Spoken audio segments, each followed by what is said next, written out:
Hello, I'm Peter Exley, FAIA President of the American Institute of Architects. Today I will preside over one of the most critical functions of the AIA, the annual business meeting.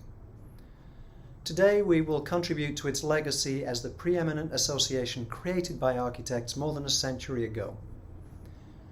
Since last year's annual meeting, many parts of our plunging economy began their rather rapid ascent again. The AIA's Architectural Billing Index rose above the 50 mark in February, as we knew it would, even if we didn't know when. March and April were more great months for the ABI. But over the last year, uncertainty has been our real economy. To that, I will add that reliable information has been our real currency. The AIA, its staff, and its components stepped in with reliable resources to reduce the spread of COVID, with resources to manage remote workers, and with strategies for safer living and working that continue to help our businesses to thrive. It's here that I must acknowledge the volunteer members of AIA's knowledge communities, the AIA's task forces, and the AIA's committees who convened and debated how to serve members. Their guidance was thorough, considered, and inclusive, and reflects the best this organization can offer in the most challenging times. Thousands of members have been involved. Through remote working, architecture firms found new efficiencies, reduced their overhead, and improved internal markers for success, like their staff utilization rates. But to ask about the state of the profession, I think, depends on how you define architecture. Let's start with values.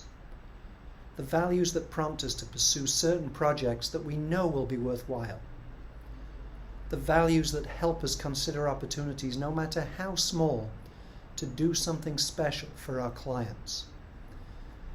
And the values that compel us to design in carbon neutral ways or in aggressively sustainable ways. In 2019, we collectively set out to take on our biggest challenge to date with the overwhelming approval of the Climate Action Plan at our annual conference. Since then, we've accelerated our commitment to this mission. The AIA has achieved exponential growth in its efforts to ensure net zero emissions in the building sector by 2050. Many firms have wisely made climate action a success metric for every single project, signing the 2030 commitment. Some firms have even funded and sustained reputable research initiatives. Imagine a future in which architects, as the only government-regulated professionals in the construction industry, can be the primary and credible resources with the explicit training and qualification to lead the creation of a net zero built environment. Imagine the opportunities this future suggests. Imagine the net benefits for every community you find an architecture firm or solo practice. Elsewhere, I've said that design is the expectation, not the exception. If you're like me, you also care about contributing something special to this big thing we call architecture. Just a few weeks ago, perhaps the most capable and digitally attuned cohort of architecture students graduated from schools in both virtual and in-person ceremonies. Architectural education's resilience is higher education's resilience. Their victory in receiving degrees during an incredibly challenging year is the profession's victory. These graduates have a lot in common with us too, more than you realize. Their bedrock belief in environmental justice shouldn't sound too dissimilar to those of you who lived through the energy crisis 40 years ago, or the ongoing civil rights crisis that didn't just begin in 1968 and certainly hasn't reached its conclusion. Not yet, but soon. Their bedrock belief in social equity shouldn't be so surprising if you've been paying attention to the gaps our profession has struggled to close for women, for our colleagues of colour, for new graduates and young designers struggling to forge a path, or for differently abled architects who struggle with aspects of our built environment that everyone else seems to take for granted. The AIA's guides for equitable practice were designed to address these gaps, not by concluding with a call for greater equity, but by beginning with equity. I genuinely believe these guides are the finest roadmaps we have for ensuring that architectural practices vault beyond convenient minimum standards and strive to be exemplars for all professions, not just architecture. Architects must embrace divergent voices and disruptive ideas, and in doing so create spaces for fairness and justice to exist.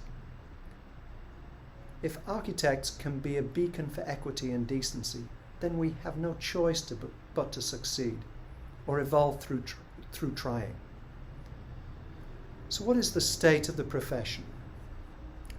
We are in a constant state of evolution. We might shed old ways of thinking, but we must also fight injustice without thinking twice. We might cherish enduring legacies as touchstones, but we must embrace inclusion and equity as North Stars. We are in a constant state of evolution, and if we can act wisely today at this annual meeting, we can make our mark on the state of architecture at an evolutionary scale.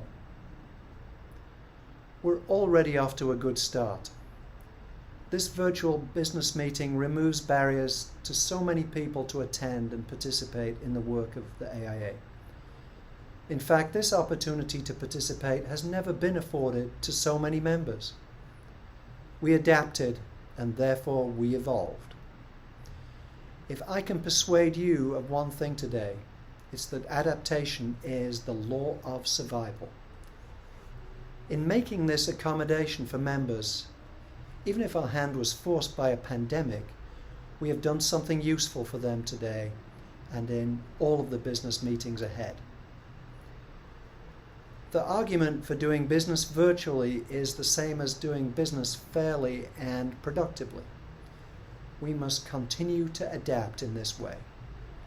You are seeing this in your practices, and you are seeing this in your bottom lines. What are we going to do today? We're going to do business today, and we're going to do it exceptionally well, just as every component and chapter has this year. With that, I want to welcome you to the 164th meeting of the American Institute of Architects. Thank you.